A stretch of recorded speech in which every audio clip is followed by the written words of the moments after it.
நாளிலே தேவ சமூகத்திலே உண்டாயிருக்கிற நன்மைகள் குறித்து நாம் பார்க்க போகிறோம். ஆமென், அல்லேலூயா. தேவ சமூகத்திலே தேவன் நமக்கு நன்மைகளை, ஏராளமான நன்மைகளை வைத்திருக்கிறார். இந்த தேவ சமூகத்தை குறித்து நாம் சரியான அறிவு நமக்கு தேவை. பாருங்க, குறித்த நேரத்திலே தாவீது என்ன பண்ணாராம்? குறித்த நேரத்திலே தெய்வ சமூகத்துக்கு வந்தார். குறித்த நேரம். ஆமே, நமக்கு குறித்த நேரம் என்ன? 8 மணிக்கு.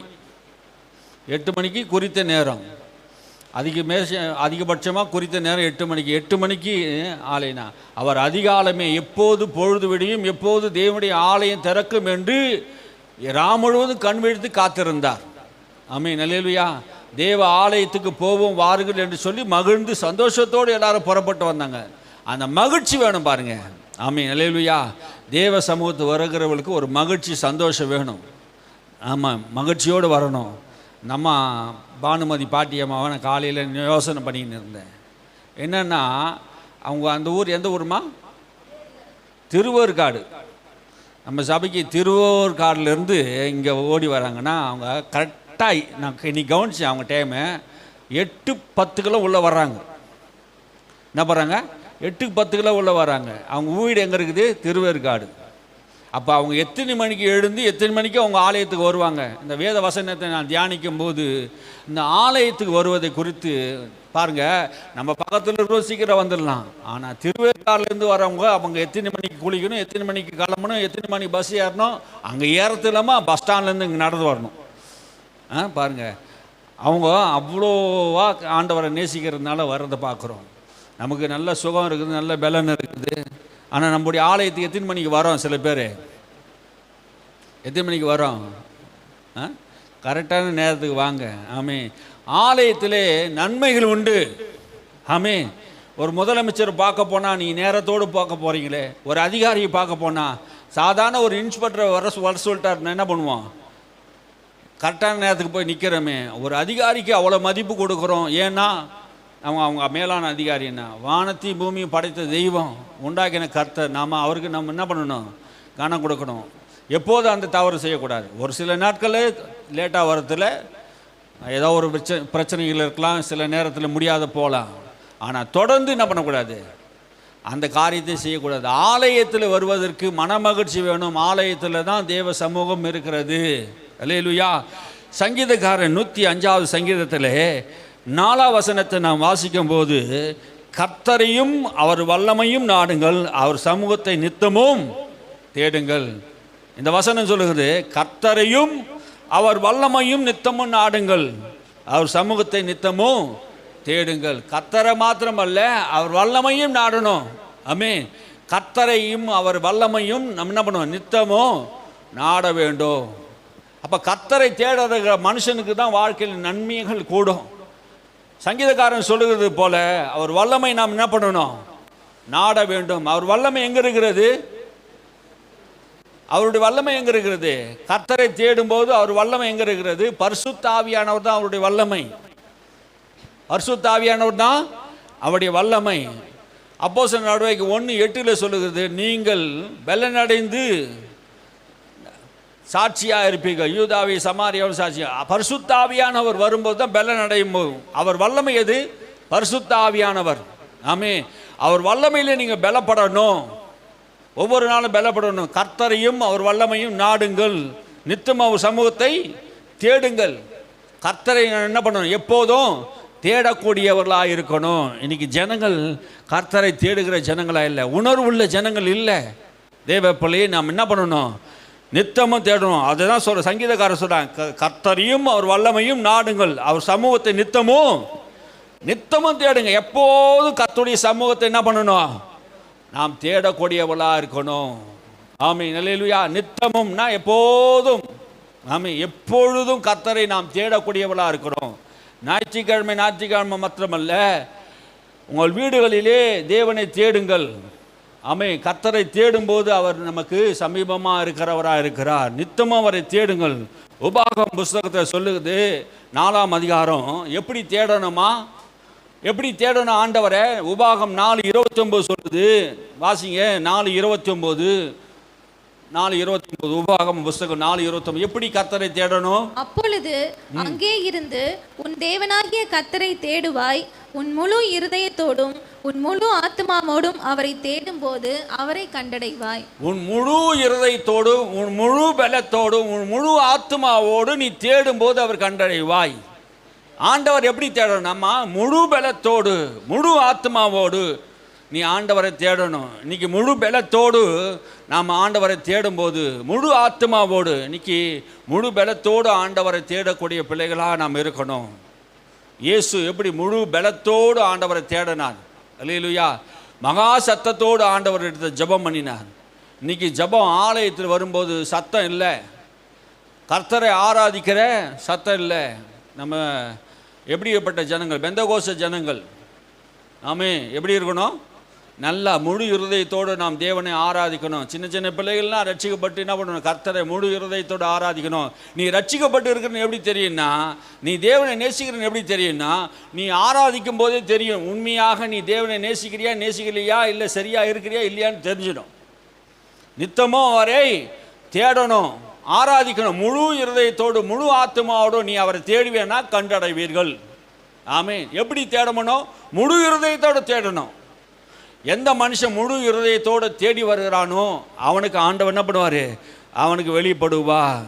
2 நாளாகமம் புஸ்தகம் 26:5 உசியா ராஜாவி குறித்து நாம் வாசிக்கிறோம். உசியா அவன் கர்த்தரை தேடின நாட்களிலே காரியத்தை வாய்க்க செய்தாராம். காரியத்தை வாய்க்க செய்தார். தேவ சமூகம் நீ தேடும்போது, கர்த்தரை தேடும்போது உன் காரியத்தை ஆண்டவர் வாய்க்க பண்ணுவான். 26:5 நான் வாசிக்கும் போது வாசிங்க. இவனுடைய தரிசனங்களில் புத்திமானாய் இருந்த சகரியாவின் நாட்களிலே தேவனை தேட மனதிறங்கியிருந்தான். அவன் கர்த்தரை தேடின நாட்களில் தேவன் அவன் காரியங்களை வாய்க்க செய்தார். அவன் கர்த்தரை தேடின நாட்களிலே கர்த்தர் அவன் காரியங்களை வாய்க்க செய்தார். அல்லேலூயா. உன் காரியம் வாய்க்கவில்லை என்றால் உசியா ராஜாவை போல நீ கர்த்தரை தேடும்போது உன் காரியத்தை கர்த்தர் என்ன பண்ணுவாராம்? வாய்க்க செய்கிறார். அல்லேலூயா. நான் இத்தனை காலமாக ஆண்டவர் எனக்கு இந்த காரியத்தை வாய்க்க செல்லியிலே நீங்கள் சொல்லி கொண்டிருந்தா நான் உங்களுக்கு சொல்கிறேன், நீங்கள் என்ன செய்யணுமா? கர்த்தரை தேடணும். உசியா ராஜாவை போல நீங்கள் என்ன பண்ணுவான்? கர்த்தரை தேடணும். அவன் கர்த்தரை தேடின நாட்களிலே அவர் காரியத்தை எல்லாம் வாய்க்க செய்தார். எந்தெந்த காரியம் வாய்க்காமல் இருக்கிறதோ அந்த காரியத்தை ஆண்டவர் என்ன பண்ணுவார்? வாய்க்க செய்வார். அல்லேலூயா. எல்லா காரியத்தையும் உனக்கு என்ன பண்ணுவார்? ஒரு பதிலை கொடுக்கிறவராக இருக்கிறான். உலகம் முழுவதும் அவருடைய மகிமையினால் நிறைந்திருக்கிறது என்று வேதம் சொல்லுகிறது. ஆமென். அல்லேலூயா. உலகம் முழுவதும் அவருடைய மகிமையினால் நிறைந்திருக்கிறது. ஆனால் சங்கீதக்காரர் 139வது சங்கீதத்தில் 7, 8, 9 வசனங்களின் வாசித்தா, சங்கீதக்காரன் புஸ்தகத்தை எடுத்துக்கொள்ளுங்க. சங்கீதத்தை 39லேருந்து 39ஆம் அதிகாரம் 7ஆம் வசனத்திலிருந்து, உமது ஆவிக்கு மறைவா எங்கே போவேன்? உமது சமூகத்தை விட்டு எங்கே ஓடுவேன்? ஆண்டவருடைய ஆவிக்கு மறைவா நான் எங்கே போவேன்? உம்முடைய சமூகத்தை விட்டு நான் எங்கே ஓடுவேன்? கர்த்தருடைய சமூகத்தை விட்டு எங்கேயும் நம்ம ஓட முடியாது. பூமி முழுவதும் அவர் சமூகம் இருக்கிறது. ஆமென். அல்லேலூயா. நான் வானத்துக்கு ஏறினாலும் நீர் அங்கே இருக்கிறீர். அங்கேயும் அவர் சமூகம் இருக்கிறதாம். பாதாளத்துக்கு நான் இறங்கினாலும் அங்கே உம்முடைய சமூகம் இருக்கிறது. விடியற் காலத்தில் சட்டை அடித்துக்கொண்டு சமுத்திரத்தில் கடையாந்தரத்தில் நான் போயினாலும் அங்கேயும் உம்முடைய சமூகம் இருக்கிறது. கர்த்தருடைய சமூகம் எல்லா இடத்துலையும் சூழ்ந்து இருக்கிறது. 10ஆம் வசனம் சொல்லுது, அங்கேயும் உமது கை என்னை நடத்தும், உமது வலதுகரம் என்னை பிடிக்கும். கர்த்தருடைய கை, கர்த்தருடைய சமூகத்தை நாம் நாட வேண்டும். ஆமாம். ஒவ்வொரு நாளும் கர்த்தருடைய சமூகத்தை நாம் நாடணும். ஒவ்வொரு நாளும் தேவ சமூகத்தை நாடணும். எத்தனை பேர் தேவ சமூகத்தில் காத்து இருக்கிறீங்க? அல்லேலூயா. எல்லாரும் தேவ சமூகத்தில் கொஞ்சம் நேரமாவது காத்து இருக்கணும். காலையிலே ஆண்டவர் சமூகத்தில் காத்து, ஆண்டவர் பிரசன்னத்தில் காத்து இருக்கணும். மாலை நேரத்தில் ஆண்டவர் சமூகத்தில் காத்து இருக்கணும். அல்லேலூயா. நீ எங்கே இந்த ஆலயத்துக்கு வந்து தான் காத்திருக்கணும்னு சொல்லலை.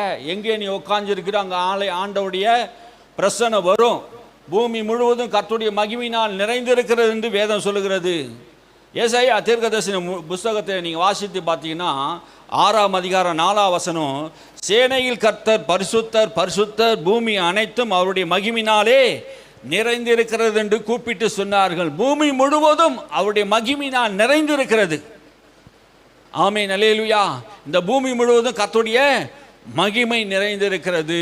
மகிமையினால் ஆண்டவர் மூடப்பட்டிருக்கிறார். அவர் சமூகத்திலே நாம் காத்திருக்கிறோம். இந்த பூமி முழுவதும் அவர் மகிமை நிறைந்திருக்கிறது. தாவீது சொல்கிறார், கர்த்தரை எப்போது எனக்கு முன்பாக வைத்திருக்கிறேன், ஆகையினால் நான் அசைக்கப்படுவதில்லை. அல்லேலூயா. அவர் சமூகத்திலே காத்திருக்கிறவனை ஒருவனும் அசைக்கவே முடியாது. அல்லேலூயா. கர்த்தரையும் அவர் சமூகத்தையும் நாடுங்கள், நித்தமும் அவரை தேடுங்கள். தாவீது நாட்களிலே கர்த்தரை அவன் தேடினான். உசியா ராஜா கர்த்தரை தேடினான்.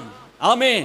அவன் காரியத்தை கர்த்தர் வாய்க்க பண்ணினான். தாவீது கர்த்தருக்கு முன்பாக எப்போதும் தன்னை வைத்துக் கொண்டிருந்தான். தேவனை தனக்கு முன்பாக வைத்துக் கொண்டிருந்தான். அல்லேலூயா. தேவ சமூகத்தை நாடினான். தாவீதுடைய வாழ்க்கையில வாழ்நாள் முழுவதும் தாவீதை நீங்கள் வாசித்து பார்த்தீங்கன்னா தேவனையும் தேவ சமூகத்தையும் தேவ பிரசன்னத்தையும் விரும்பினான். அல்லேலூயா. தேவ பிள்ளையை, நீ ஆலயத்தை விரும்பு, தேவ சமூகத்தை வந்து காத்திருக்கிறது விரும்பு. ஓய்வு கிடைக்கும் போதெல்லாம், நேரம் கிடைக்கும் போதெல்லாம் வந்து ஆண்டவரை சோத்திரம் பண்ணு. உனக்குண்டு ஒரு நேரத்தை ஒதுக்கி, ஆண்டவர் இந்த நேரத்தை நான் உனக்கு கொடுக்குறேன் ஆண்டவரே, இந்த நேரமானா நான் கண்டிப்பாக நான் ஜெபம் பண்ணுவேன், இந்த நேரமான கண்டிப்பாக நான் வேதத்தை வாசிப்பேன், இந்த நேரமான கர்த்தருக்கு முன்பாக வந்து நான் நிற்பேன். அல்லேலூயா. உன் தேவ சமூகத்தில் வந்து நில்லுங்க. எலியா என்கிறவன் தேவ சமூகத்தில் நின்றான். எசேக்கியா தேவ சமூகத்தில் நின்றான். ஆபிரகாம் கர்த்தருடைய சமூகத்தில் நின்றார்கள். மோசே கர்த்தருடைய சமூகத்தில் நின்றார்கள். ஆண்டவர் அவங்களெல்லாம் உயர்த்தினதுக்கு காரணம், இன்ன வரைக்கும் அவங்க பேர் நிலைத்திருக்கிறது காரணம் என்னன்னா, அவன் மனுஷனுக்கு முன்பாக நிற்கல, ஜீவனுள்ள தேவனுக்கு முன்பாக தேவ சமூகத்தில் நின்றார்கள், தேவனை தேடினார்கள். அல்லேலூயா. நீ நானும் கர்த்தரை தேடணும். உன் காரியம் கர்த்தர் வாய்க்க செய்யணும்னா நீ நானும் கர்த்தர் என்ன பண்ணணும்? தேடணும். அல்லேலூயா. கர்த்தரை தேடுகிற ஜனமாக இருக்கணும். தாவீது நாட்களில் அவன் பாவம் செய்த போது, பட்சபால் என்கிற அவளிடத்தில் பாவம் செய்த போது அவன் ஜெபிக்கிற ஒரு ஜெபத்தை நீங்கள் பார்த்தீங்கன்னா 51 சங்கீதம் 11 வசனம், உமது சமூகத்தை விட்டு என்னை தள்ளாமலும் உம்முடைய பரிசுத்த ஆவியை என்னிடத்திலிருந்து எடுத்துக்கொள்ளாமலும் இரும். உம்முடைய சமூகம் பாருங்க, ஒரு மனிதனுக்குள்ளே பாவம் வந்துட்டா தேவ சமூகத்தை இழந்துடுவான், பரிசுத்த ஆவியை இழந்துடுவான் என்று ஒரு பயம். தாவீது கேட்கிறான், ஆண்டவரே உம்முடைய சமூகத்திலிருந்து என்னை தள்ளிவிடாதீங்க, உம்முடைய பிரசன்னத்தில் இருந்து தேவ மகிமையிலிருந்து என்னை தள்ளிடாதீங்க ஆண்டவரே, உம்முடைய பரிசுத்த ஆவியை என்னிலிருந்து எடுத்து விடாதீங்க. அப்படியாப்பட்ட ஜெப வாழ்க்கை நம்முடைய வாழ்க்கையா இருக்கணும். ஒரு உணர்வு நமக்கு ஆண்டவர் தருகிறார். எந்த மனுஷன் தேவனை தேடக்கூடியவனா இருக்கிறானோ அவன் தன் பாவத்தை விட்டு ஒழிந்திருப்பான். ஆமென். அல்லேலூயா. கர்த்தரை தேடணும், தேவ சமூகத்தை தேடணும். ஒவ்வொரு நாளும் தேவ சமூகத்தை நீ தேடி வாழ்ந்தினா கர்த்தர் உன்னை ஆசீர்வதிப்பார். அல்லேலூயா. வேதத்தில் பல மனிதர்கள் தேவ சமூகத்தை விட்டு பிரிந்து போனவர்கள் உண்டு. பிரிந்து போன போது அவங்களுடைய வாழ்க்கை எப்படி இருந்தது என்று நீங்கள் வேதத்தை வாசிக்கலாம். ஆனால் ஒரு 3 நபர்களை உங்களுக்கு நான் காட்டுறேன். ஆதாம் ஏவாளும். ஆதியாகமம் புஸ்தகத்தை நீங்கள் எடுத்துக்கொள்ளுங்க. ஆதியாகமம் புஸ்தகத்தை எடுத்துக்கொள்ளுங்க, 3ஆம் அதிகாரத்தை. ஆதியாகமம் புஸ்தகம் 3ஆம் அதிகாரத்தை 8ஆம் வசனத்தை வாசிக்கும் போது, பகலில் குளிர்ச்சியான வேளையிலே தோட்டத்திலே உலாவுகிற தேவனாகிய கர்த்தருடைய சத்தத்தை அவர்கள் கேட்டு, அப்போது ஆதாம் அவன் மனைவியும் தேவனாகிய கர்த்தருடைய சந்நிதிக்கு விலகி ஏதேன் தோட்டத்தில் விருட்சத்துக்குள்ளே ஒளிந்து கொண்டார்கள். கர்த்தருடைய சத்தத்தை கேட்டு தேவ சமூகத்தை விட்டு ஓடி என்ன பண்ணிட்டாங்க? ஒளிந்து கொண்டார்கள். ஆதாமும் ஏவாளும் பாருங்க, இன்னைக்கு தேவனோடு தேவ சமூகத்தில் இருந்தவர்கள், தேவ பிரசன்னத்தில் இருந்தவர்கள், தேவனோடு கூட பேசினவர்கள். ஆனால் இப்போ தேவ சமூகத்தை விட்டு, தேவ பிரசன்னத்தை விட்டு, தேவ முகத்தை விட்டு, தேவ சத்தத்தை விட்டு ஓடி ஒளிந்து கொண்டார்கள். எங்கே? ஏதேன் தோட்டத்திலே ஒரு மரத்து பின்னாடி போய் ஓடி ஒளிந்து கொண்டார்கள். கர்த்தருடைய சத்தத்துக்கு பயந்து, கர்த்தருடைய சத்தத்துக்கு பயந்து ஓடி ஒளிந்து கொண்டார்கள். 17ஆம் வசனத்தை நீங்கள் வாசித்து பாருங்கள். பின்பு அவர் ஆபிரகாமை நோக்கி, பின்பு ஆதாமை நோக்கி, வார்த்தைக்கு செவி கொடுத்து புசிக்க வேண்டாம் என்று நான் உனக்கு விலக்கின விருட்சத்தின் கனியை புசித்தபடியினாலே பூமி உன் நிமித்தம் சபிக்கப்பட்டிருக்கும், நீ உயிரோடு இருக்கும் நாளெல்லாம் வருத்தத்தோட அதன் பலனை புசிப்பாய். ஆதாம் தேவ சமூகத்தை விட்டு விலகி போனதினாலே, அவன் மனைவி பேச்சை கேட்டதினாலே பூமி உன் நிமித்தம் சபிக்கப்பட்டிருக்கும். தேவ சமூகத்தை விட்டு விலகி ஓடின ஆதாம் ஏவாளுடைய வாழ்க்கை பூமி உன் நிமித்தம் சபிக்கப்பட்டு இருக்கும். நீ உயிரோடு இருக்க நாளெல்லாம் வருத்தத்தோடு அதன் பலனை புசிப்பாய். நீ உயிரோடு இருக்க நாளெல்லாம் வருத்தத்தோடு பலனை புசிப்பாய். தேவ சமூகத்தை விட்டு விலகி ஓடுகிற ஒரு மனிதனுடைய வாழ்க்கை வருத்தம். வருத்தம் வருத்தத்தோடு இன்னைக்கு ஆண்டவரை தேடிக்கொண்டு இருக்கிறான். தேவ சமூகத்தை நாடணும். ஆலயத்துக்கு வருவது மாத்திரம் இல்லை, உன் தனிப்பட்ட முறையிலும் தேவனை நீ தேடணும். ஆமே. இன்னைக்கு நிறைய பேருடைய வாழ்க்கையில் வருத்தத்தோடு இருக்கிறதுக்கு காரணம் என்ன? தேவ சமூகத்தை விட்டு விலகி போய்விட்டாங்க. வருத்தத்தோடு அதன் அப்பத்தை புசித்தார்கள். இன்னைக்கு நிறைய பேர் சாப்பிடும் போதெல்லாம் சந்தோஷமாக சாப்பிடலங்க, சந்தோஷமாக சாப்பிடல, வருத்தத்தோடு தான் சாப்பிட்றாங்க. இதை சாப்பிடக்கூடாது, அதை சாப்பிடக்கூடாது, டாக்டர் சொல்லிட்டாங்க. அதனால் என்ன பண்ணுறான்? வருத்தத்தோடு தான் சாப்பிட்றான். நான் சாப்பிடணும்னு நினைக்கிறத கூட என்ன பண்ண முடியல, சாப்பிட முடியலையே என்று என்ன பண்ணுறான் மனுஷன்? வருத்தப்படுகிறான். சக்கரை வியாதி உள்ளவன் என்ன பண்ண முடியல, அதை சாப்பிடக்கூடாது, இதை சாப்பிடக்கூடாது, எண்ணெய் பொரிச்சதை சாப்பிடாது, மீனை சாப்பிடக்கூடாது, முட்டையை சாப்பிடக்கூடாது, எல்லாத்தையும் சொன்னாங்க. அதை சாப்பிடும்போது அவன் வருத்தத்தோடு தான் சாப்பிட்றான். அதை சாப்பிட்டா எனக்கு சுகர் ஏறிடும். அப்போ வருத்தத்தோடு தான் நீங்கள் மனுஷன் என்ன பண்ணுறான்? சாப்பிடக்கூடியவனாக இருக்கிறான். அதன் பலன் வருத்தத்தோடு அதன் பலனை புசிப்பான். இங்கே பாருங்க, தேவ சமூகத்தை விட்டு விலகி போனால் ஒரு மனுஷன் வருத்தம் நமக்கு வரும். அப்பாவோடு கூட இருந்தான், இளைய மகன் அப்பாவோடு கூட தான் இருந்தான். ஆனால் தன் ஆசையை பிரித்து கொண்டு தகப்பனை விட்டு தூர தேசத்துக்கு போய் துன்மார்க்கமான ஜீவியம் பண்ணான், அசுத்தமான வாழ்க்கை வாழ்ந்தான். அவனுடைய நிலை என்ன? எல்லா சொத்தும் அழிஞ்சது, எல்லா பணமும் அழிஞ்சது, பஞ்சம் உண்டாயிட்டு. பஞ்சம் உண்டான போது என்ன நடந்தது? அவன் ஒரு பன்னி மேய்க்கிறவன் வீட்டில் போய் வேலை செய்ய ஆரம்பித்தான். பன்னிக்கு போகிற தவிடு கூட சாப்பிட மனசாக இருந்தது, பசியோடு இருந்தான். அவன் சாப்பிடுவதற்கு வருத்தம் இருந்தது. வருத்தத்தோடு என்ன பண்ணுறான்? அவன் அந்த பன்னிக்கு போடுற தீனியை சாப்பிட்லான்னு நினச்சான். அந்த பன்னிக்கு போகிற தீனி கூட என்ன பண்ணல, கொடுக்கல. அப்போ தான் அவனுக்கு புத்தி தெளிஞ்சது. எங்கள் தகப்பன் வீட்டில் எத்தனையோ நன்மையாக எத்தனையோ வேலைக்காரர் என்ன பண்ணாங்க, நல்லா புசிக்கிறாங்க, நானும் இந்த பன்னிக்கு போகிற தவிட கூட என்னால் சாப்பிட முடியலையே என்று புத்தி தெரியுது. தேவ சமூகத்தை அப்பா விட்டு விலகி நம்ம மறுபடியும் அப்பாவிடத்துக்கு போகிறான். இல்லையா? இன்னைக்கு வருத்தத்தோடு புசிக்கிறவங்களை பார்த்து ஆண்டவர் சொல்றாரு, நீ வருத்தத்தோடு நீ புசிக்க தேவையில்ல, நீ அப்பா வீட்டுக்கு திரும்பி வா, மனம் திரும்பி அப்பா வீட்டுல வா. பரத்துக்கு விரோதமாக உமக்கு விரோதமாக பாவம் செய்தேன், பரலோக தேவனை விட்டு நான் விலகி போனேன், நான் மறுபடியும் வருகிறேன், மனம் திரும்பி வருவேன், தனக்குள்ளே சொல்லிக்கொண்டு அப்பாவிடத்தில் வந்தான். வருத்தத்தோடு புசித்தவன் இப்போ அப்பா வீட்டுக்கு வந்த உடனே என் மகன் திரும்பி வந்து விட்டான். மரித்து போனான், பிழைத்திருக்கிறான், மறுபடியும் வந்து விட்டான், அப்பா வீட்டத்தை வந்து விட்டான். வந்த உடனே என்ன பண்ணுங்க, வேலைக்காரனை கூப்பிட்டு கொழுத்த கண்டுகளை அடிகள். ஆமென், அல்லேலூயா.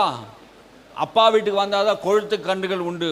இது வரைக்கும் வருத்தத்தோடு நீ புசிக்கலாம், ஆனால் அப்பாவுடைய சமூகத்தில் வந்துட்டா உனக்கு இளங்கண்டுகள் அடிக்கப்படும், மேலே வாத்தியங்கள் வாசிக்கப்படும், விலையேறு பெற்ற வஸ்திரங்கள் உடுத்தப்படும், பொன் உனக்கு உண்டாகும். நீ இழந்து போனதை எல்லாம் அப்பா உனக்கு திரும்ப தருவார். நீ தேவ சமூகத்தை திரும்பி வரும்போது அப்பா உனக்கு எல்லா நன்மையும் தருவார். அல்லேலூயா. அப்பாவிட்ட நீ திரும்பி வந்துடுங்க. ஆமே. யாராவது நீங்கள் அப்பாவிட்ட இல்லாமல் இருந்தீங்கன்னா, அப்பா விட்டு தூரம் போயிருந்தீங்கன்னா திரும்பி என்ன பண்ணுங்க, அப்பா வீட்டில் வாங்க. அப்பா வீட்டில் எப்போது சந்தோஷமே, ஆடலும் பாடலும் இங்கே தான் இருக்குது. ஆமே. நீ அப்பா விட்டு தூரம் போய் உன் வாழ்க்கை கெடுத்து கொள்ளாதீங்க. வருத்தமும் சஞ்சலமும் உன் வாழ்க்கையில் வரும். பூமி உன் நிமித்தம் சபிக்கப்பட்டு போகும். ஆகினாலே தேவ சமூகத்தை விட்டு நீங்கள் விலகக்கூடாது. ஏன் இன்னைக்கு வருத்தம்னா, தேவ சமூகத்தை விட்டு விலகினதுனாலே மனுஷனுக்கு வருத்தம். ரெண்டாவதாக, காயின் தேவ சமூகத்தை விட்டு விலகி போனது. 4ஆம் அதிகாரத்தில் 14ஆம் வசனத்தை நீங்கள் வாசித்தீங்கன்னா, இன்று என்னை இந்த தேசத்திலிருந்து துரத்தி விடுகிறீர், நான் உமது சமூகத்துக்கு விலகி மறைந்து பூமியில் நிலையற்று அலைகிறவனாய் இருப்பேன், என்னை கண்டுபிடிக்கிறவன் எவனும் என்னை கொன்று போடுவானே என்றான். நான் உமது சமூகத்துக்கு விலகி மறைந்து பூமியில் நிலையற்றவனாய் அலைந்து இருப்பேன். தேவ சமூகத்தை விட்டு விலகி போனா காயினுடைய வாழ்க்கை எப்படி இருக்குமா? நிலையற்ற மனிதனாக எப்படி இருக்கிறானா? நிலையற்ற மனிதனாக, அலைந்து திரிகிற மனிதனாக இருக்கிறான். ஆமீன். நிலையற்றவனாக அலைந்து திரிகிற மனிதனாக. காயின் போன இடம்லாம் நிலையற்றவனாக இருந்தான், அலைந்து திரிகிறவனாக. ஒரு நிலையான இடமே கிடையாது. அவன் விதைக்கிற போதெல்லாம் அந்த பூமி அவனுக்கு விளையவே இல்லையா. நிலையற்றவனாய், அங்கலாய்த்தவனாய், சபிக்கப்பட்டவனாய், தேவனை விட்டு விலகி போனவனாய் ஒரு மனுஷனுடைய வாழ்க்கை. அவன் நிலையற்று அலைகிறவன மனுஷனாக இருந்தான். அல்லேலூயா. தாவீதுக்கு ஆண்டவர் நிலையான வீட்டை நான் உனக்கு கட்டுவேன் என்று கர்த்தர் சொல்றார். 1 சாமுவேல் புஸ்தகத்தில் 2:35 சொல்றாரு, உனக்கு நிலையான வீட்டை நான் கட்டுவேன். இப்போ உனக்கு ஒரு நிலை இல்லையா? ஆண்டவனுக்கு சொல்றா, நீ தேவ சமூகத்தை விட்டு போனினா நீ நிலையற்றவன், அலைந்து திரிகிறவனா இருப்ப. காயின் அலைந்து திரிகிறவனா, நிலையற்றவனாக, தேவனற்றவனாக, பக்தி இல்லாதவனாக அவன் அலைந்து திரிகிறான். தன் சகோதரனை கொலை செய்தான், தேவனுக்கு விரோதமாக முறுமுறுத்தான். பாருங்க, அவனுடைய வாழ்க்கை நிலையற்றவனாக இருந்தது. ஆனால் தாவீதுடைய வாழ்க்கை ஆண்டவர் எல்லாவற்றையும் மாற்றினான். ஐஸ்வர்யமும் கனமும் நிலையான பொருளும் நீதியும் என்னிடத்தில் உண்டு என்று நீதிமொழி 8:18 சொல்லுது. ஐஸ்வர்யம் கனமும் நிலையான பொருளும் நீதியும் யாரிடத்தில் இருக்கு? கர்த்தரிடத்தில் இருக்கு. ஞானமாகிய கர்த்தரிடத்தில் இருக்குது. நீ நிலையான தேவனிடத்திலே விட்டு வேறு இடத்துக்கு போயிடாதீங்க. ஆமென். எங்க இருக்குது சமாதானம்? எங்க இருக்குது சந்தோஷம்? தேவ சமூகத்தில் தான் இருக்கிறது. ஆனா நீ நிலையில்லாத வாழ்க்கை வாழ்ந்து கொண்டு இருக்கிற, நிலையற்றவனா இருக்கிற, தேவ சமூகத்தை தேடாம தேவனை விட்டு விலகி போவருடைய மனுஷனுடைய வாழ்க்கை நிலையற்று இருக்கிறான், சந்தோஷம் இல்லாமல் இருக்கிறான், அலைந்து திரிகிறான்.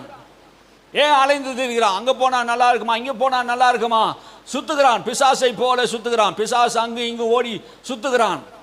எவன் வீடு காலியா இருக்குமோ, எவனை கொல்லலாம், எவனை அழிக்கலான்னு அலைந்து திரிகிறது போல அவன் அலைந்து திரியக்கூடியவனா இருக்கிறான். இன்னைக்கு மனுஷன் இங்கேயும் அங்கேயும் அலையிறான். ஒரு நாளைக்கு தேவாலயத்துக்கு வரான், ஒரு நாள் விக்கிரம் கோயிலுக்கு போறான். இந்த மாதிரி நீ அலைந்து திரியாதே. உன் தேவனாய் கர்த்தர் சமூகத்தை விட்டு விலகாதே. உன் தேவனாய் கர்த்தரை நீ நினைப்பாயாக. அவரே உன் பிதாக்களுக்கு ஆணையிட்ட தேசத்தை கொடுப்பா. வாக்கு தத்தம் பண்ணின ஒரு உண்மை உள்ளவர், உன்னை உயர்த்த உண்மை உள்ளவராக இருக்கார்.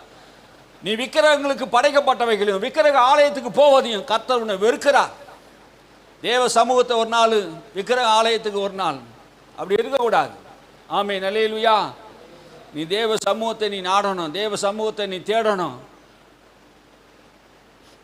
இன்னொரு மனிதனுடைய வாழ்க்கை நீங்க பார்த்தீங்கன்னா, தேவ சமூகத்தை விட்டு விலகி போன ஒரு மனிதன். யோனா புஸ்தகத்தில் 1ஆம் அதிகாரம் 10ஆம் வசனத்தை வாசித்து பாருங்க. யோனா புஸ்தகத்தை எல்லாம் எடுத்துக்கொள்ளுங்க. யோனா புஸ்தகத்தை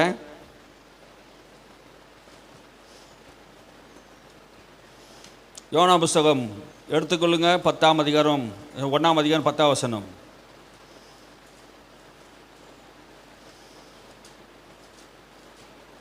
அவன் கர்த்தருடைய சமூகத்தினின்று விலகி ஓடி போகிறவன் என்று தங்களுக்கு அறிவித்ததினால் அந்த மனுஷன் மிகவும் பயந்து அவனை நோக்கி, நீ ஏன் இதை செய்தாய் என்றார்கள். அவன் கர்த்தருடைய சமூகத்தினின்று விலகி ஓடுகிறான் என்று தங்களுக்கு அறிவித்தபடினாலே. அவன் எங்கிருந்து ஓடினானா? கர்த்தருடைய சமூகத்திலிருந்து ஓடினான். யோனா என்ன செய்தான்? கர்த்தருடைய சமூகத்தை விட்டு ஓடினான். ஆண்டவர் அவனுக்கு என்ன சொன்னார்? நினைவே பட்டணத்துக்கு போ, நீ எழுந்து யோனாவே, நீ நினைவே பட்டணத்துக்கு, மகா நகரமாகிய நினைவே பட்டணத்துக்கு போய் அதற்கு விரோதமாக பிரசங்கம் பண்ணு. அதோடைய அக்கிரமம் என் சமூகத்தில் வந்து எட்டி இருக்கிறது. நீ நினைவேவுக்கு போய் சொல்லு, அந்த அக்கிரமத்தை போய் சொல்லு, அநியாயத்தை சொல்லு.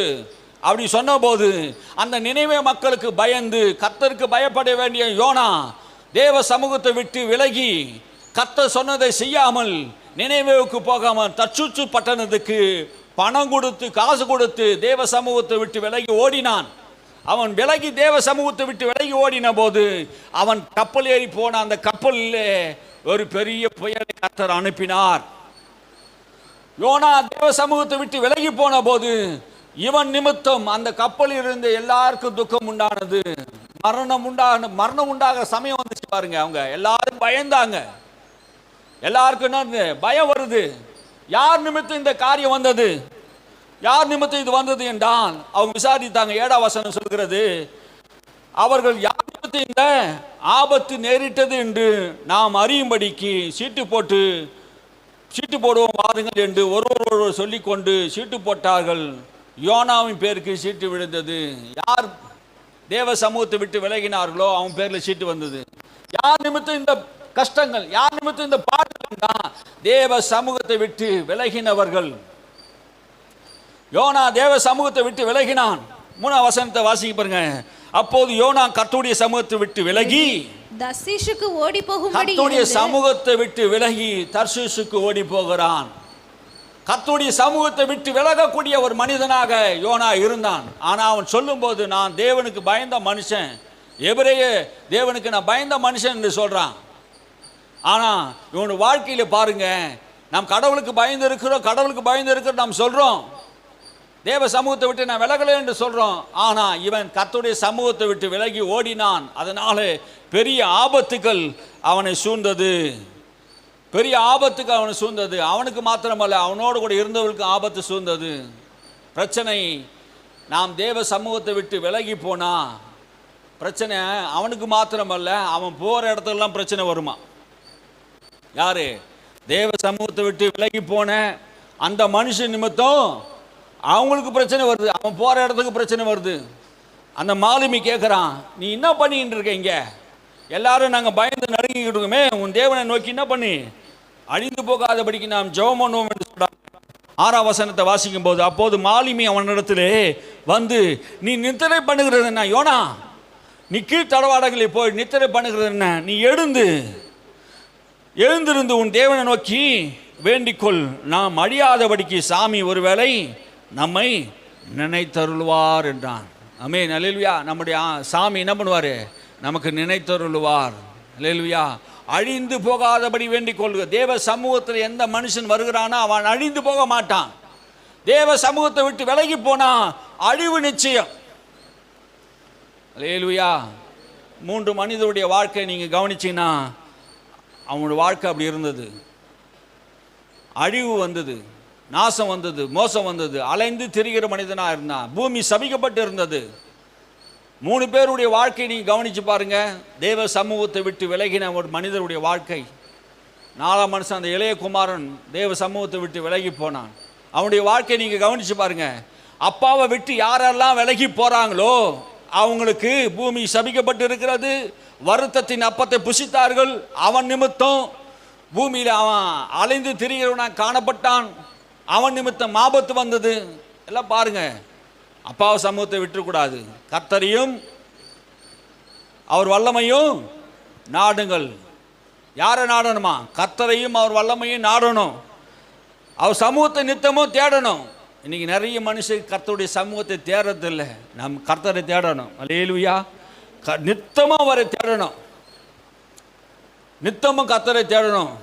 மோசே அவர் எழுதின சங்கீதத்தில் நான் வாசிக்கும் போது 90வது சங்கீதத்தில் 10ஆம் வசனம் 90:10 எங்கள் ஆயுசு நாட்கள் 70 பலத்தின் மிகுதினாலே 80 அதன் மேன்மை வருத்தமும் சஞ்சலமாம் என்று. நேற்று இரவில் நான் இதை வாசிக்கும் போது ஆண்டவர் எனக்கு இந்த காரியத்தை சொன்னார். ஆண்டவர் வயசு 70 பலத்தினால் 80ன்னு சொல்றாரு. எல்லாரும் நீ சொல்றாங்க, ஆனா ஏன் சஞ்சலம், ஏன் வருத்தம் அப்படின்னு ஆண்டவர்கிட்ட அந்த வசனத்தில் கேட்டபோது ஆண்டவர் அதிலிருந்து ஒரு காரியத்தை சொல்றார். ஏன் சஞ்சலம் மனுஷனுக்கு, வருத்தம் சஞ்சலம்? ஆயுசு தீர்க்க ஆயுசு எவ்வளோ? 70 பலத்தினால 80 வருஷம். ஆனால் அதன் மேன்மை என்ன? அதில் வாழ்கிறதுனால அந்த மேன்மை என்ன? 70க்கு அப்புறம் ஒரு மனுஷன் வாழ்கிறான்னா அதில் என்ன அவனுக்கு மேன்மை? சஞ்சலம் என்ன? எதுக்குனால அவனுக்கு சஞ்சலம் வருது அப்படின்னு பார்த்தீங்கன்னா 70 வயசுக்கு மேலே அவனால் எதுவுமே செய்ய முடியல.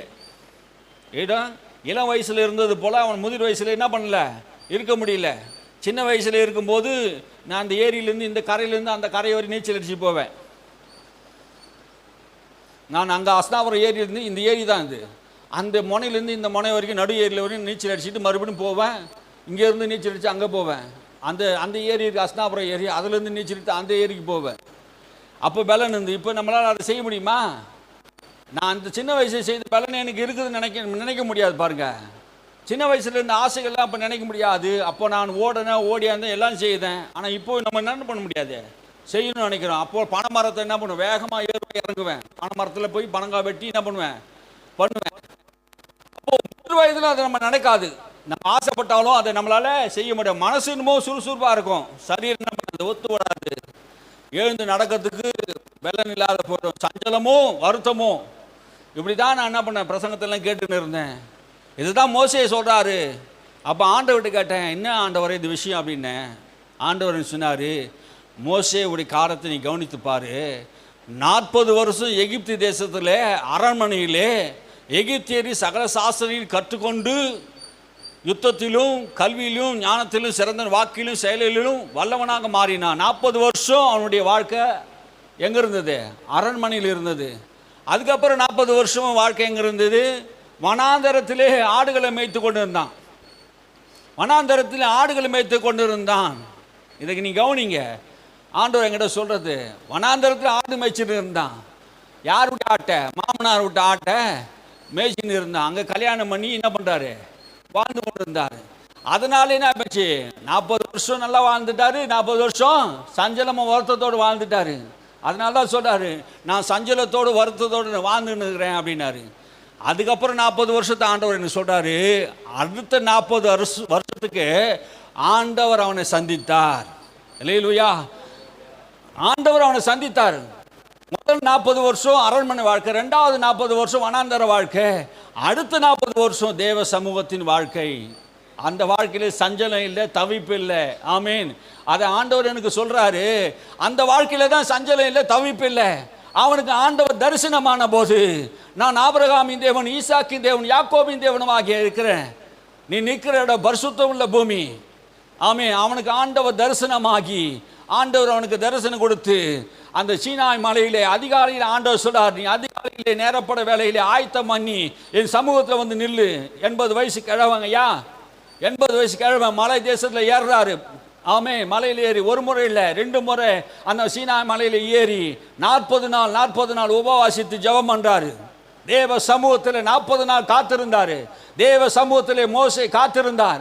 அந்த தேவ சமூகத்திலே மோசே 40 நாள் காத்திருந்தனாலே வேதம் சொல்லுகிறது, அவன் 120 வயசிலே கண் பார்வை மங்கவில்லை, சரீர பலன் குறையவில்லை. அல்லேலூயா. தேவ சமூகம் தான் உன்னை காப்பாற்றும். ஆமே, நீ வாழ்ந்த வாழ்க்கை உனக்கு சஞ்சலமும் தவிப்பு இருக்கலாம், ஆனா தேவ சமூகத்தில் நீ காத்திருந்து நீ ஜெபித்தீனா ஆண்டவர் உனக்கு பலனை தருவா. உன் கண் பார்வை மங்காது. ஆமே, உன் பலன் குறையாது. உன்னை காண்டாமிருகத்துக்கு ஒத்த பலனை கர்த்தர் உனக்கு தருவார். அல்லேலூயா, அல்லேலூயா. மோசே தேவ சமூகத்திலே காத்திருந்தான். எப்போதும் தேவ சமூகத்தில் காத்திருக்கிற மனுஷன். அல்லேலூயா. கர்த்தரையும் அவர் சமூகத்தையும் நித்தமும் தேடுங்கள், அவர் வல்லமையை நாடுங்கள். அவர் வல்லமையிலே தான் பலன் இருக்கிறது. ஆமே, அது மாத்திரம் இல்லை, தேவ பிரசன்னத்தில் காத்திருந்த மோசேயின் முகம் எப்படி இருந்தது? பிரகாசமா இருந்தது. மலை அடிவாரத்தில் இருந்த இஸ்ரவேல் புத்திரர்கள் எல்லாருடைய வாழ்க்கையை கவனிச்சு பாருங்க. தேவ சமூகத்தில் காத்திருந்தவுடைய முகமும் இந்த பூமியிலே மலை அடிவாரத்திலே ஆட்டமும் பாட்டமும் கொண்டாட்டமும் நல்ல போஜனம் பண்ணின்னு இருந்தாங்க. அவங்கெல்லாம் மோசே முகத்தை பார்க்க முடியல. ஆமென், அல்லேலூயா. காரணம் என்ன? மோசே இரவும் பகலும் 40 நாள் புசியாமலும் குடியாமலும் தேவனுடைய சமூகத்தில் காத்திருந்த அப்படின்னாலே, 40 நாள் அளவும் மோசே தேவ சமூகத்தில் காத்திருந்தனாலே, அவன் தேவனையே நோக்கி பார்த்து கொண்டிருந்தனாலே இவன் முகம் பிரகாசமாயிடுச்சு. அல்லேலூயா.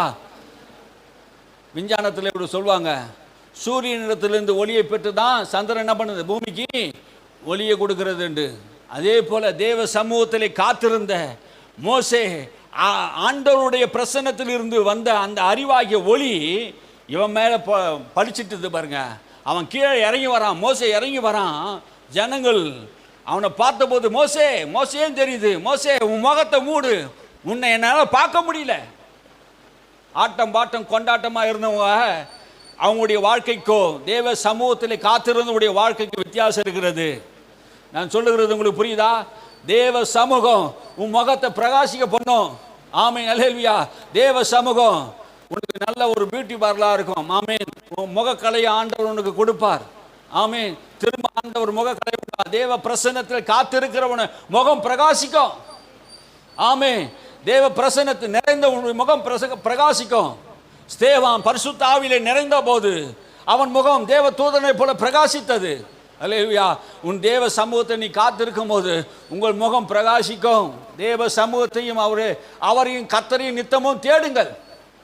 அல்லேலூயா. தேவ சமூகத்தை விட்டு விலகாதீங்க, கர்த்தரை தேடுங்க. தேவ ஜனமே கர்த்தரை தேடுங்க. அல்லேலூயா. கர்த்தர் உங்களுக்கு உதவி செய்வாராக. 40 நாள் அளவு இரவும் பகலும் தேவ சமூகத்தில் காத்திருந்து இரவும் பகலும் தேவனையே பார்த்து கொண்டிருந்த அவன் முகத்தை கர்த்தர் பிரகாசிக்க செய்வார்னா உங்களுடைய முகத்தை கர்த்தர் பிரகாசிக்க செய்வார். அல்லேலூயா. ஏசாயா சொல்லுகிறார் 40ஆம் அதிகாரம் 31ஆம் வசனத்திலே இப்படி சொல்லுகிறார், கர்த்தருக்கு காத்திருக்கிறவர்கள் புது பலன் அடைந்து கழுகுகளைப் போல சட்டை அடித்து உயிரே எழும்புவார்கள். ஆமே. எந்த மனுஷன் கர்த்தருக்கு காத்திருக்கிறானோ அவன் புது பலன் அடைவான். பழைய பலன் அல்ல, உனக்கு கர்த்தர் புது பலனை தருவார். நீ கர்த்தருக்கு காத்திருக்கும் போது ஒரு புது பலன் உனக்கு உண்டாகும். கழுகுகளைப் போல சட்டைகளை அடித்து நீ இழந்து போன அந்த பலத்தை திரும்ப பெறுவ. தேவ சமூகம் உனக்கு பலத்தை கொடுக்கிறதா இருக்கிறது. அல்லேலூயா, அல்லேலூயா. சங்கீதக்காரன் தாவீது சொல்கிறார், சங்கீதம் 4:7 சொல்கிறார், தானியமும் திராட்சரசமும் பெருகி இருக்கிற காலத்தை பார்க்கிலும் அதிகமான சந்தோஷத்தை என் இருதயத்தில் தந்தீர். அல்லேலூயா. தானியமும் திராட்சரசமும் பெருகி இருக்கிற நாட்களை காட்டிலும் என் இருதயத்தை அதிக சந்தோஷத்தை தந்தீர். ஒரு மனுஷனுக்கு, உலகத்தில் இருக்க மனுஷனுக்கு எப்படி இருக்கும்? தானியமும் திராட்சரசமும் பெருகி இருந்தா அவனுக்கு சந்தோஷம் உண்டு. ஆனா சங்கீதக்காரன் சொல்றான், அது பெருகி இருக்கும்போது இருக்கிற சந்தோஷ காட்டிலும் உம்முடைய சமூகத்தில் இருக்கிற சந்தோஷம் எனக்கு பெரியது. அல்லேலூயா. தேவ சமூகத்தில் காத்திருக்கிற மக்கள் ஒரு சந்தோஷம் அதிகமா இருக்கிறோம். ஆமே. எந்த மனுஷன் தேவ சமூகத்தில் காத்திருக்கிறானோ அவனுக்கு தானியத்தில் இருக்கிற மகிழ்ச்சியை காட்டிலும். இன்னைக்கு மத்தியானம் உங்களுக்கு மட்டன் பிரியாணி, சும்மா சொல்றேன், சந்தோஷம் இருக்குது இல்லை? இன்னைக்கு மத்தியானம் நைட்டு நிறைய டின்னர், பஃபே சிஸ்டத்தில் உங்களுக்கு டின்னர் நிறைய வெரைட்டி போட்டு உங்களுக்கு சாப்பாடு கொடுக்குறேன்னு சொன்னால் எப்படி சந்தோஷம் இருக்கும்? ஒரு மனுஷனுக்கு மகிழ்ச்சி எது தெரியுங்களா? அவன் சாப்பிட்ற சாப்பாடு அவனுக்கு மகிழ்ச்சியாக இருக்கிறது. அதான் சொல்கிற சங்கீதக்காரன் சொல்கிறான், தானியமும் திராட்சரசமும் பெருகி இருக்க காலத்திலே பார்க்கிலும் அதிகமான சந்தோஷம் என் இருதயத்தை தந்தீர். ஆமே. நிறைய தானியம் இருக்கலாம், நிறைய திராட்சரசம் இருக்கலாம், நிறைய சொத்து இருக்கலாம், நிறைய பேலன்ஸ் இருக்கலாம். அது இருக்கிறத காட்டிலும் இருக்கிற சந்தோஷத்தை காட்டிலும் உம்முடைய சமூகத்தில் இருக்கிற சந்தோஷம் பெரிதா இருக்கிறது. அல்லேலூயா. நமக்கு சந்தோஷம் தேவ சமூகத்தில் தான் இருக்கிறது. ஆமே. எத்தனை பேருக்கு தெரியுது நமக்கு சந்தோஷம் எங்க இருக்குது? தேவ சமூகத்தில் தான் நமக்கு சந்தோஷம். தீர்க்கதரிசி சொல்றாரு, யோவேல் தீர்க்கதரிசி இப்படி சொல்றாரு ஆபகுக்கு. ஆமா, ஆபகுக்கு தான் சொல்றாரு. ஆபகுக்கு சொல்றாரு, அத்திமரம் துள்ளி விடப்படாமல். அந்த வசனம் வாசிங்க, ஆபகுக்கு 3:17-18. அந்த வசனத்தை வாசிங்க, ஆபகுக்கு 3:17.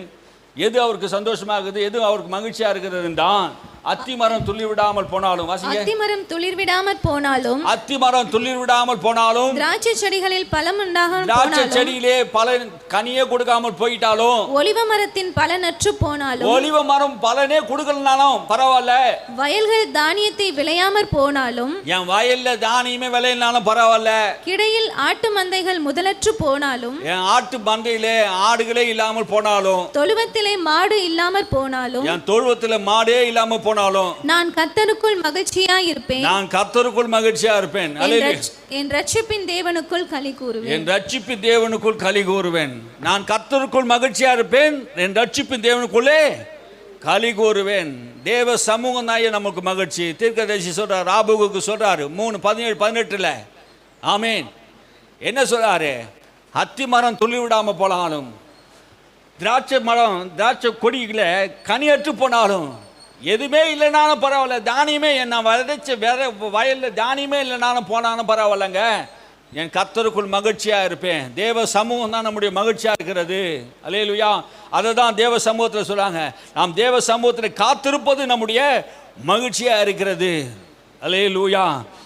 ஏசாயா 9:2-3 வாசித்து பார்த்தா அந்த தேவ சமூகம் தான் நமக்கு மகிழ்ச்சியை தருகிறது. நாம் நீதிமான்களாய் வாழும்போது கர்த்தர் நமக்கு பெரிய ஆசீர்வாதத்தை கர்த்தர் கட்டளையிடுகிறார். 1 சாமுவேல் புஸ்தகத்திலே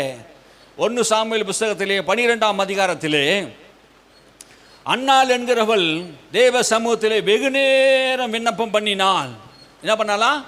தேவ சந்நிதியிலே வெகு நேரம் விண்ணப்பம் பண்ணினாள். 1 சாமுவேல் புஸ்தகம் 1 12வது வசனத்தில் நீங்கள் எடுத்துக்கொண்டு வாசிங்க. அவர் வெகு நேரம் விண்ணப்பம் பண்ணினா. தேவ சமூகத்திலே வெகு நேரம் விண்ணப்பம் பண்ணக்கூடிய ஒரு சுபாவம் நமக்கு தேவை. வெகு நேரமாக நேரத்தை நம்ம என்ன பண்ணணும்? ஆண்டவர் சமூகத்தில் காத்திருந்து நாம் ஜெபம் பண்ணணும். 15 வசனம் சொல்லுகிறது, அவர் சந்நிதியிலே தன் இருதயத்தை ஊற்றினார். கர்த்தருடைய சந்நிதியில் என்ன பண்ணாங்க? இருதயத்தை ஊற்றினா. வெகு நேரமாக அவர் எதற்காக காத்திருந்தா?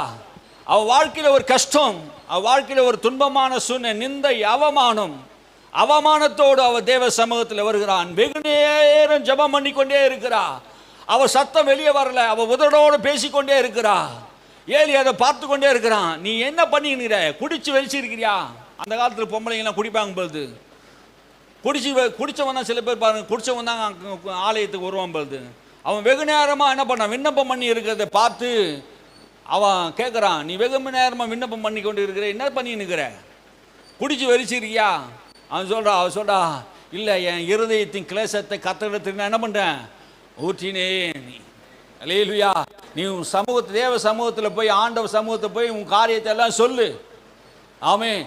நீண்ட நேரமாக உட்காந்து ஆண்டவர் சமூகத்தில் உட்காந்து உன் காரியத்துக்காக ஜெபம் பண்ணு. அப்போது அன்னாளுடைய நிந்தை மாறினது. அன்னாள் ஜெபத்தை ஆண்டவர் கேட்டார். ஏலி சொல்கிறான், நீ சமாதானத்தோட போ. இஸ்ரவேலின் தேவனாய் கர்த்தர் உனக்கு நீ விண்ணப்பம் பண்ணினவைகளெல்லாம் உனக்கு தருவார். அல்லேலூயா. உனக்கு விண்ணப்பம் பண்ணினதெல்லாம் கர்த்தர் தருவாராம். 18 வசனம் சொல்லுது, அவள் புறப்பட்டு போய் போஜனம் பண்ணி அதுக்கப்புறம் அவள் என்ன பண்ணல? துக்கமுகமா இல்லைங்க. தேவ சமூகத்தில் நீ ஜெபித்து விட்டினா துக்கத்தோடு போனவ. ஆனால் அவள் நிந்தை நீங்கி துக்கம் அவளை விட்டு போயிட்டு. காரணம் என்ன? தேவ சமூகம். அல்லேலூயா. தேவ சமூகம் உன் வாழ்க்கையில் இருக்கிற நிந்தையை இது மாற்றும். அல்லேலூயா. உன் துக்கத்தை இது என்ன பண்ணும்? மாற்றக்கூடியதாக. உங்கள் துக்கம் சந்தோஷமாக மாறும். அல்லேலூயா. உலகம் கொடுக்கறத சிற்றின்பம் அல்ல, தேவன் கொடுப்பது பேரின்பம். அல்லேலூயா. உலகம் கொடுப்பது நமக்கு சிற்றின்பம், ஆனால் தேவன் நமக்கு கொடுத்தா அது என்ன பண்ணுவோம்? பேரின்பம். அல்லேலூயா. இந்த பேரின்பத்தை தான் நாம் அனுபவித்துக் கொண்டு இருக்கிறோம். தேவ சமூகத்தில் தான் பேரின்பம் உண்டு. என் ஆலயத்தில் கொண்டு வந்து அவர் என்ன பண்ணுவேன்?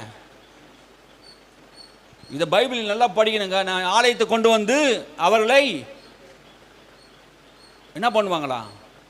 ஒப்பாரி வச்சு அழ வைப்பேன், கதற வைப்பேன். அப்படியே போட்டுக்குது. பைபிள் நல்லா படிச்சுங்கப்பா, நல்லா தெளிவாக பாருங்க. என் ஜெப ஆலயத்தில் அவள் கூட்டு வந்து என்ன பண்ணுவேன்? கதற அழ வைப்பேன், கெஞ்ச வைப்பேன் அப்படி சொல்லலை. அவர் வீட்டில் கூட்டு வந்து என்ன பண்ணுவாராம்? மகிழ பண்ணுவேன். அல்லேலூயா. வசனத்தை என்ன பண்ணக்கூடாது? மறக்கக்கூடாது. பழைய ஏற்பாட்டில் அப்படி இருந்தது. புதிய ஏற்பாட்டுக்களை நம்ம என்ன பண்ணுவோம்? நாளுக்கு நாள் வளர்கிறோம், ஞானம் வருது, அறிவு வருது. கர்த்தர் பொல்லாதவர் அல்ல, ஜெபத்தை கேட்கிறவர். நாம் ஆலயத்தை கொண்டு வந்து என்ன பண்ணுவார்? மகிழ பண்ணுகிறார். உலகம்தான் உன்னை நிந்தை கொடுக்கும், உலகம்தான் உன்னை பேசும், உன்னை துக்கத்தை கொண்டு வரும். ஆனால் தேவ சமூகம் உனக்கு நிந்தையை மாற்றும். அல்லேலூயா. மோசே காலத்தில் மோசே சொல்றாரு, அனித்தியமான உலக சந்தோஷத்தை நான் அனுபவிக்காமல் கர்த்தருடைய ஜனங்களோடு துன்பத்தை அனுபவிக்கவே தெரிந்து கொண்டேன். தேவ சமூகத்தில் தேவ மக்களோடு கூட துன்பத்தை அனுபவித்த ஒரு மனிதனாக இருந்தான். சங்கீதக்காரன் சொல்றான், தேவனே நீர் என் தேவன், அதிகாலமே நான் உண்மை என்ன பண்றேன்? தேடுறேன் ஆண்டவரே. தேவனே நீர் என் தேவன், அதிகாலமே தேடுறேன். நீங்க தேடுறீங்களா? சங்கீதக்காரன் தேடினது போல நீங்க ஆண்டவரை தேடுறீங்களா? தேடணும். அல்லேலூயா. ஆண்டவரை நீ தேடணும். ஆண்டவரை தேடும் போது ஆண்டவர் உங்களை ஆசீர்வதிப்பார். நினத்தையும் கொழுப்பையும் உண்பது போல என் ஆத்துமா திருப்தினால் நிரப்பினேன். அப்போ நினத்தையும் கொழுப்பினால் உண்பது போல என் ஆத்மாவை என்ன பண்றாரா? திருப்தியாக மாற்றுகிறார். அல்லேலூயா. ஒரு மனுஷன் திருப்தி இல்லாத இருக்கிறான். ஆண்டவருடைய சமூகம் தான் நமக்கு என்ன பண்ணுது?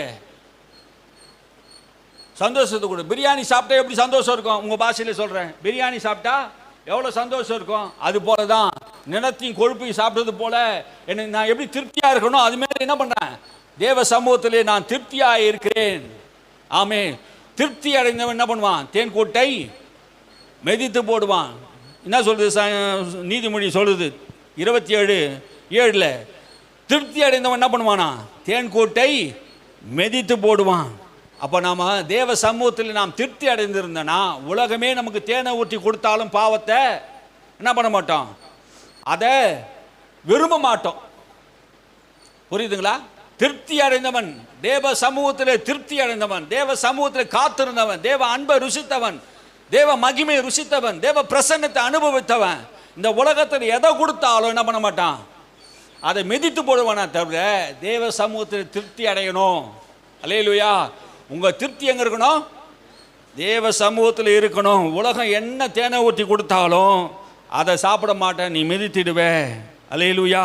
கர்த்தர் உன்னை திருப்தியாக்கி நடத்திவார், தேவைகளெல்லாம் சந்திப்பார். அல்லேலூயா. பாருங்க, 3 நாள் உபவாசித்து ஜெபம் பண்ணாங்க. 3 நாள் உபவாசித்து ஜெபம் பண்ணாங்க இயேசு சமூகத்தில். அவனுக்கு அப்போ எங்கே, நாங்கள் எங்கே போய் வாங்கி கொடுக்கணும் அப்படின்னு என்ன பண்ணிட்டாங்க, சீஷர்கள் கேட்டாங்க, உங்கள்கிட்ட என்ன இருக்குது? 2 மீன் 5 அப்பா இருக்குது, கொண்டு வாங்க. ஆமென். அவர் எல்லாருக்கும் அவர் பிட்டுக்கு கொடுத்தார். எல்லாரும் புசித்து என்ன பண்ணாங்க, திருப்தி அடைந்தார்கள். தேவ சமூகத்தில் காத்திருக்கிற உன்னை ஆண்டவர் திருப்தி அடைய செய்வார். அல்லேலூயா. தேவ சமூகத்தில் காத்திருக்கிற உன்னை என்ன பண்ணுவார், திருப்தியாக உன்னை நடத்துவார். தினந்தோறும் தேவனை தேடணும். ஏதோ ஒரு நாள் 2 நாளில் என்ன பண்ணக்கூடாது, தேவனை தேடக்கூடாது. தினந்தோறும் கர்த்தரை நான் என்ன பண்ணணும், தேடக்கூடியவர்களாக இருக்கணும். என்னாகும் புஸ்தகத்தில் 9ஆம் அதிகாரத்தில் நீங்கள் வாசித்தீங்கன்னா தேவ சமூகம் உன்னை ரட்சிக்கக்கூடியதாக இருக்கிறது. பகைவர்கள் உன்னை சூழ்ந்து கொள்ளும் போது, வாசிங்க எடுத்தவங்க, என்னாகும் 10:9, பகைவர்கள் உன் எதிரிகள் உன்னை சூழ்ந்து கொள்ளும் போது, நீ எக்கால பூரிகை ஊதும் போது தேவன் உன்னை நினைத்தருளும்படியாக அந்த சத்தத்தை கேட்டு உன்னை நினைத்தருள்வார். வாசிங்க. உங்கள் தேசத்தில் உங்களை துன்பப்படுத்துகிற சத்துருவுக்கு விரோதமாக, உங்கள் தேசத்திலே உங்களை துன்பப்படுத்துகிற சத்துருவுக்கு விரோதமாக யுத்தத்துக்கு போகும்போது, நீங்க சத்துருக்கு விரோதமாக யுத்தத்துக்கு போகும்போது, நீங்க இருக்கிற தேசத்திலே உன் சத்துருக்கு உனக்கு விரோதமாக எழும்பி வருவாங்க. நீங்க யுத்தத்துக்கு போகும்போது பூரிகைகளை பெருந்தொனியாய் முழங்க கடவீர்கள், பூரிகைகளை பெருந்தொகையாக முழங்குவீர்களாக. அப்பொழுது உங்கள் தேவனாகிய கர்த்தருடைய சமூகத்திலே, அப்போது உங்கள் தேவனாகிய கர்த்தருடைய சமூகத்திலே நீங்கள் நினைவு கூறப்பட்டு, கர்த்தருடைய சமூகத்திலே நீங்கள் நினைவு கூறப்படுவீர்கள். நீங்க பூரிகை ஊதணும், ஆண்டவருக்கு தெரியப்படுத்தணும். உனக்கு விரோதமாக எழுப்புகிற சத்துரு வருகிறான் என்று ஆண்டவருக்கு என்ன பண்ணணும், பூரிக்கை ஊதி ஆண்டவருக்கு தெரியப்படுத்தணும். உன் சத்துரு உனக்கு விரோதமாக எழும்பும் போது, ஆண்டவருக்கு நீ அபாயிடும் போது, ஆண்டவர் உன் சத்துருக்கள் எல்லாம் முறியடிப்பா. இன்று காண்கிற எகிப்தை இனி காணாதிருப்பா, நான் உனக்காக இறங்கி யுத்தம் பண்ணுவேன் என்று கர்த்தர் சொல்றார். அல்லேலூயா. நீ பூரிகை ஊதும் போது, உன் ஜப சத்தம் தேவ சமூகத்தில் கேட்கும் போது, நீ ஆண்டவருக்கு முன்பாக தேவ சத்தத்தை உயர்த்தி, ஆண்டவரே என்னை காப்பாற்றும், என் எதிரிகள் என்னை சூழ்ந்து கொண்டு இருக்கிறார்கள், என்னை காப்பாற்றும் என்று அவர்கள் ஜெபித்த போது ஆண்டவர் அவர்களை நினைத்தருளினார். அல்லேலூயா. யோசபாத்து 2 நாளாகும் புஸ்தகம் 20ஆம் அதிகாரம் 9ஆம் வசனத்தை, யோசபாத்துக்கு விரோதம் சேயீர் மலை தேசத்தார்கள், மோவாபியர்கள் எல்லாரும் 3 ராஜாக்கள் அந்த யோசபாத்துக்கு விரோதமாக, அந்த ராஜ்யத்துக்கு விரோதமாக எழும்பி வந்த போது என்ன செய்தார்கள்? வாசிங்க. 9:20 நாளாகும் புஸ்தகம் 20ஆம் அதிகாரம் 9ஆம் வசனம். அதற்கு ஏசாயா, கர்த்தர் தாம் சொன்ன வார்த்தையின்படியே செய்வார் என்பதற்கு கர்த்தரால் உனக்கு உண்டாகும் அடையாளமாக சாயை 10 பாகை முன்னிட்டு போக வேண்டுமோ பின்னிட்டு திரும்ப வேண்டுமோ என்று கேட்டான். 20:9ஆமா?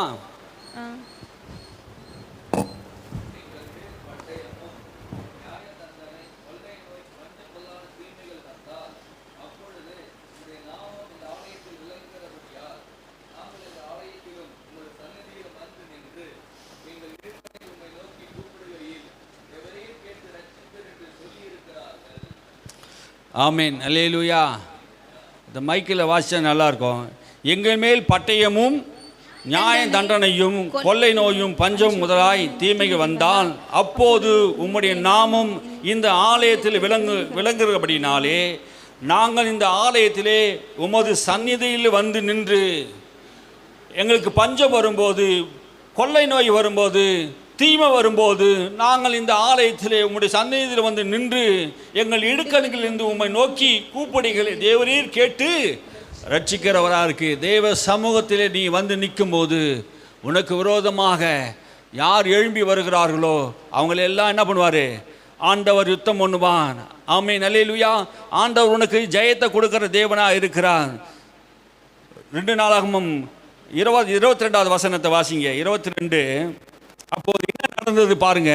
யோசபாத் என்ன செய்தான்? யுத்தத்திற்கு போகும்போது யோசபாத் என்ன செய்தான்? அவர்கள் பாடி துதி செய்ய தொடங்கின போது பாருங்க, யோசபாத் என்ன பண்ணா? எதிரிகள் எதிர்த்து வராங்க.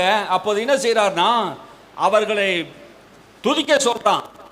அவர்கள் பாடி தேவனை துதி தொடங்கின போது யூதாவுக்கு விரோதமாக வந்து பதிவிருந்த அம்னோன் புத்திரரையும் மோவாபியரையும் சேயீர் மலைதேசத்தாரையும் ஒருவருக்கு ஒருவர் விரோதமாக கர்த்தர் எழும்ப பண்ணினதினாலே அவர் வெட்டுண்டு விழுந்தார்கள். அல்லேலூயா, அல்லேலூயா. அவன் என்ன செய்தான்? யோசபாத் என்ன செய்தான்? இந்த ஜெயம் பெறுவதற்கு என்ன செய்தான்? 21 வசனத்தை வாசித்து பார்த்தீங்கன்னா, பின்பு அவன் ஜனத்தோடு ஆலோசனை பண்ணி, யாரோட கூட ஆலோசனை பண்ணாரா? ஜனத்தோடு கூட ஆலோசனை பண்ணான். பரிசுத்தமுள்ள மகத்துவத்தையும் துதிக்கவும், பரிசுத்தமுள்ள மகத்துவத்தை துதிக்கவும் ஆயுதம் அணிந்தவர்களுக்கு முன்பாக நடந்து போய், எங்க போனாங்களா? ஆயுதம் அணிந்தவர்களுக்கு முன்பாக நடந்து போய் கர்த்தரை துதியுங்கள், கர்த்தரை துதியுங்கள், அவர் கிருபை உள்ளது என்று கர்த்தரை பாடவும் அவர் பாடகரை நிறுத்தினார்கள். கர்த்தர் நல்லவர், அவர் கிருபை என்றும் உள்ளது என்று யுத்தத்துக்கு விரோதமாக எழும்பி வந்த அங்க போய் நிற்கிறாங்க. அவங்க கத்தியோடு வில்லோடோ இராணுவத்தோடு வந்து நிற்கிறாங்க, குதிரை வீரர்களோடு வந்து நிற்கிறாங்க.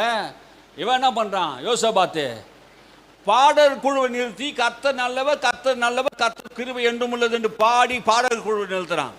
அல்லேலூயா. இவங்க கையில் எதுவுமே இல்லைங்க, எந்த ஆயுதமும் கிடையாது. தேவனை துதிக்கிறாங்க. தேவனை துதிக்கும் போது என்ன நடக்குது? எதிரியின் பாளையத்தில் கர்த்தர் யுத்தம் பண்ணுகிறார். அல்லேலூயா.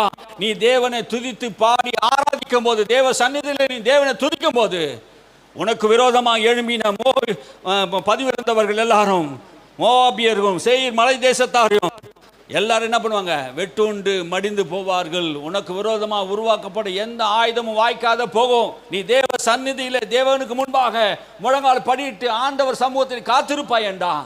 நீ தேவனை துதிப்பாய் என்றான். ஆண்டவர் உன்னை வெற்றி உள்ளவனாக கர்த்தர் மாற்றுவார். அல்லேலூயா, அல்லேலூயா. கர்த்தர் உன்னையும் உன் வீட்டையும் கர்த்தர் ஆசீர்வதிக்க வேண்டும்னா, நீ தேவ சத்தத்தை ஆண்டவர் உயர்த்தணும். உன் குடும்பம் ஆசீர்வதிக்கப்படணும். நீ ஆசீர்வதிக்கப்படணும்னா நீ ஆண்டவரை எல்லாம் ஸ்தோத்திரம் பண்ணணும், துதிக்கணும். துதி தான் உன் வாழ்க்கைக்கு வெற்றியை தரும். துதி தான் உன் வாழ்க்கைக்கு ஜெயத்தை தரும். அல்லேலூயா. உன் வீட்டில் ஆண்டவர் உன்னை துதி சத்தத்தை கேட்க விரும்புகிறார்.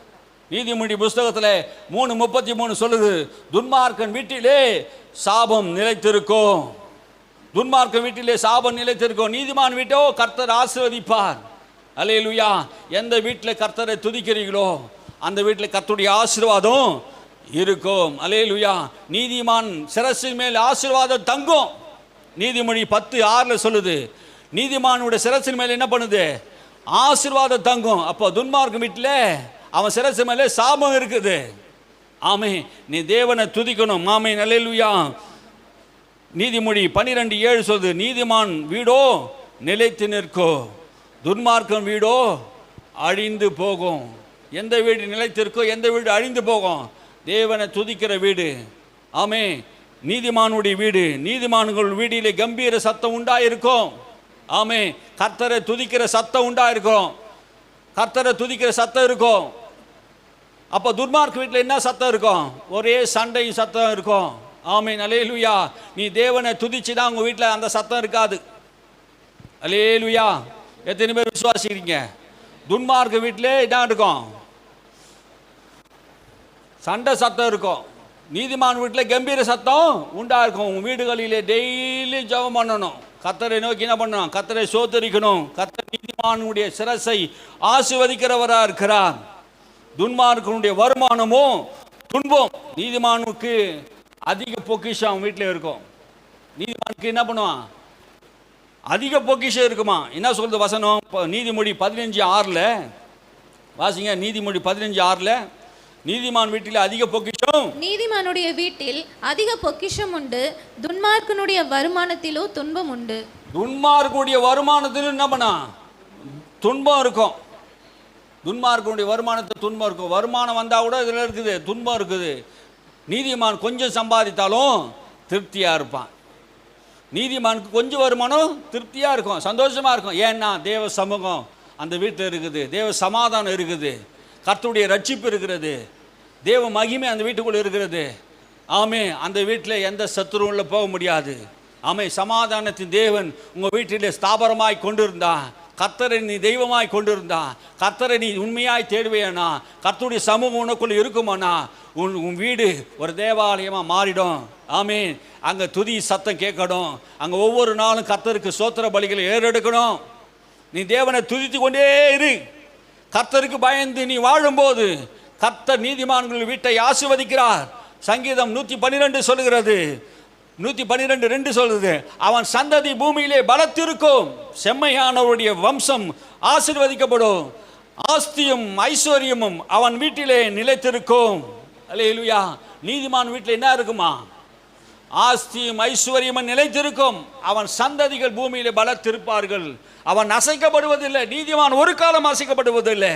எந்த வீட்டில் துதி சத்தம் இருக்கிறதோ, எந்த வீட்டில் துதியினால் நிரப்பீங்களோ அங்கே தேவ சமாதானம் இருக்கும். நீ தேவனை துதிச்சு பாடு. ஆமென். ஒவ்வொரு நாளும் தேவனை துதிச்சு பாடு, சந்தோஷத்தோடு சத்தத்தோடு பாடு. கர்த்தர் உன்னோடு கூட இருந்து பெரிய காரியங்களை கர்த்தர் செய்வார். உபாகம் 4:7 சொல்லுகிறது, உன் தேவனாய் கர்த்தரை முழு இருதய வாசிங்க. உபாகம் 4:7. தேவனாகிய கர்த்தரை நாம் தொழுது கொள்ளுகிற போதெல்லாம் அவர் நமக்கு சமீபமாய் இருக்கிறது போல தேவனை இவ்வளவு சமீபமாய் பெற்றிருக்கிற வேறு ஜாதி எது? நாம் தேவனை தொழுது கொள்ளும் போதெல்லாம் அவர் நமக்கு சமீபமாக இருக்கிறார். தேவ சமூகம் எப்போ வருதுன்னா, இயேசுவை எப்போதெல்லாம் ஆண்டவருடைய இரட்சகர் நம்ம தொழுது கொள்ளுமோ அப்போதெல்லாம் அவர் சமூகம் நமக்கு முன்பாக வருகிறது. ஆமென். அல்லேலூயா. தேவனை இவ்வளவு சமீபமாக பெற்றிருக்கிற வேறு பெரிய ஜாதி எதுவும் கிடையாது.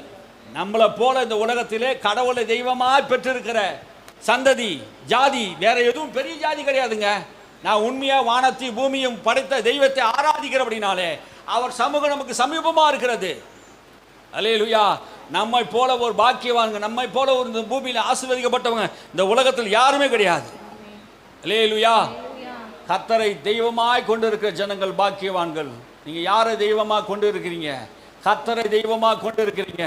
இந்த காலத்தில் உனக்கு புரியலன்னா வரப்போற நாட்களில் உனக்கு புரியும். கர்த்தரை தெய்வமாய் கொண்டு இருக்கிற தேவ சமூகத்தை தேடின, தேவனை ஆராதித்து இரவு பகலும் அவரையே நம்பிக்கொண்டு இருக்கிறீங்க. ஆண்டவர் உன்னை வெட்கப்படுத்த விட மாட்டார். நம் முன்னோர்கள் எல்லாம் கர்த்தரை நம்பினார்கள், அவர்கள் எல்லாம் கர்த்தர் வாழ வைத்தார். ஆமென். அல்லேலூயா. நம்முடைய தேவன் உன்னை வாழ வைக்கிறவர். உன்னை சுகத்தோடு பலத்தோடு ஆரோக்கியத்தோடு உன்னை ஆண்டவர் ஆசீர்வதிக்க விரும்புகிறார். நீ தேவ சமூகத்தை தேடு. தாவீது சொன்னது போல நீங்க சொல்லுங்க, கர்த்தரையும் அவர் வல்லமையும் நாடுங்கள், அவர் சமூகத்தை நித்தமும் தேடுங்கள். அல்லேலூயா. நித்தமும் நீங்க தேடுங்க. நேரம் ஆயிடுச்சு, இந்த முடியாது, நீங்க முடியாது. ஆமென். அல்லேலூயா. தேவ சமூகம் வாழ்க்கையில் இருக்கும்போது, ஆண்டவர் பிரச்சனை இருக்கும்போது நீ தோல்வி அடைய மாட்ட, நீ பலவீனம் அடைய மாட்ட. உன் வாழ்க்கையில் எந்த பிரச்சனைக்கு வந்தாலும் கர்த்தர் உனக்காக இறங்கி யுத்தம் பண்ணுவா. யோசபாத்துக்கு இறங்கி யுத்தம் பண்ணது போல உனக்காக ஆண்டவர் இறங்கி யுத்தம் பண்ணுவா. இஸ்ரவேலுக்காக இறங்கி யுத்தம் பண்ணது போல உனக்காக இறங்கி யுத்தம் பண்ணுவா. மோசே இரவு பகலும் தேவ சமூகத்தில் காத்திருந்தது போல நீயும் நானும் காத்திருக்கணும். அல்லேலூயா. அல்லேலூயா. தேவ சமூகம் தான் உன்னை வாழ்க்கையில் வெற்றி உள்ளவனாய் மாற்றும். அப்படி எழுந்திருப்போம். அல்லேலூயா.